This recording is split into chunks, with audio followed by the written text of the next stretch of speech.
الحمد لله رب العالمين والصلاة والسلام على خاتم الأنبياء والمرسلين سيدنا محمد وعلى آله وصحبه أجمعين. أعوذ بالله من الشيطان الرجيم. لو أراد الله أن يتخذ ولدا لاصطفى مما يخلق ما يشاء سبحانه هو الله الواحد القهار خلق السماوات والأرض بالحق يكور الليل على النهار ويكور النهار على الليل وسخر الشمس والقمر كل يجري لأجل مسمى ألا هو العزيز الغفار. سبحانك لا علم لنا إلا ما علمتنا إنك أنت العليم الحكيم. رب اشرح لي صدري ويسر لي أمري واحلل عقدة من لساني يفقه قولي واجعل لي وزيرا من أهلي رب زدني علما وارزقني فهما ثم أما بعد. گرامی قدر بھائیوں بہنوں اور پیارے بچوں، مشاہدہ فرمایا آپ نے ان اللہ لا يهدي من هو كاذب كفار. بہت جھوٹ بولنے والوں اور کفر کرنے والوں کو اللہ رستہ نہیں دکھا دیتا، ہدایت نہیں دیتا ان لوگوں کو. اور پھر آپ لوگ جو اللہ کے بارے میں اہل و عیال، کنبے اور خاندان کی بات کرتے ہو، یہ کیا ہے بات؟ لو اراد اللہ ان یتخذ ولدا، اب اگر اللہ کی مشیت اور ارادہ ہوتا کہ اس کے کوئی کنبہ ہو، بال بچے ہوں، تو تم سے پوچھ لیتا اور تمہیں اختیار دیتا کہ اللہ کو کیا دو کیا نہ دو، تو پھر اس کی مشیت، پوری کائنات اس کی اپنی ملکیت. اگر اللہ چاہتا کہ اس کے اولاد اور کنبہ ہو لاصطفیٰ مما یخلق ما یشاء، تو پھر اپنی مخلوقات میں سب سے زیادہ اسے جو پسند آتا اسی کو اپنے اہل و عیال کے ناطے قبول کرتا، درجہ دے دیتا، بچہ بنا لیتا. لیکن سبحانہ، اللہ رب العزت اس عیب سے پاک ہے. اللہ کی شان یہی ہے کہ اس کی کوئی اولاد نہ ہو. اللہ یہ ہو کہ لم یلد ولم یولد ولم یکن لہ کفوا احد. اللہ کو یہی ہونا چاہیے تو اللہ ہے بھی یہی.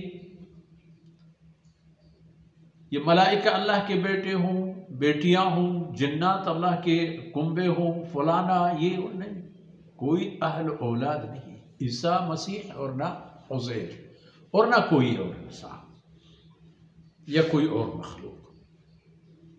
ہو اللہ، وہ ہے تو اللہ ہے، وہی ذات کہ سارے کائنات اپنی محتاجی کا پناہ اس کے پاس لے جاتا ہے. اس کے پناہ میں جا کے تمام طاقتور اور بے بس یکساں طور پر اس کے محتاج ہیں اور اس کی طاقت کے سائے میں محفوظ ہیں، اور اکیلا ہے اور قہار ہے، طاقت فروش، طاقتوروں کو توڑنے والا، طاقتوروں کو نیست و نابود کرنے والا. کوئی طاقت اس کے سامنے طاقت نہیں ہے. خلق السماوات والارض بالحق، آسمانوں اور زمین کو ایک مقصد کے تحت پیدا فرمائے، ایک مقصد کے مطابق تخلیق فرمائے. ان کی پیدائش بنانا اللہ کی مرضی سے ہے، مقصد بھی ہے. یکور اللیل علی النہار ویکور النہار علی اللیل، لپیٹتا ہے رات کا کچھ حصہ دن میں اور دن کا کچھ حصہ رات میں.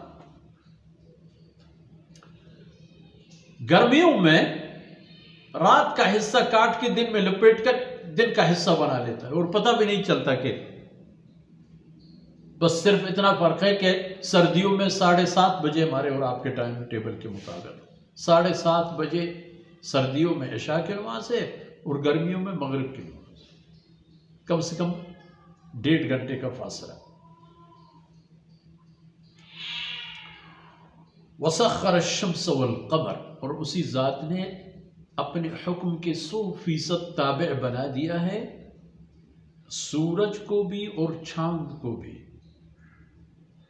اور اس تسخیر کی بدولت ہے کل یجری لأجل مسمى، کہ ان میں سے ہر ایک 100% دوڑ رہا ہے ایک مدت معلومہ تک، ایک مخصوص و محدود مدت تک کے لیے وہ چرخش میں ہے، حرکت میں ہے، مسلسل تیز حرکت میں ہے۔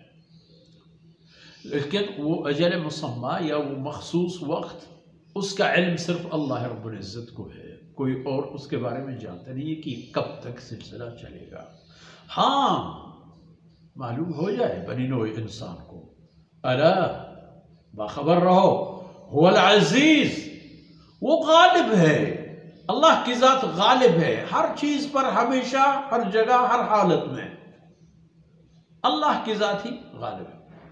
لیکن غالب کو دیکھو کہ الغفار، درگزر کرنے والا، فرعون کو بھی موقع دے، نمرود کو بھی فرصت دے، ابرہہ کو بھی فرصت دے، ابو جہل کو بھی موقع دے۔ یہ اس کی غفاری صفت ہے کہ اتنے سارے جرائم کے باوجود مجرم کو فوری طور پر نہیں پکڑتا، مہلت ہے اس کے لیے، اور پھر پکڑنے کی جگہ بھی اور جگہ ہے، وہاں آئیں گے تو سب کے الو سیدھا ہو جائیں گے۔ آج اتنا ہی، اللہ رب العزت کوتاہیوں سے درگزر فرمائے۔ وصلی اللہ علی نبینا محمد وعلی آلہ وصحبہ اجمعین۔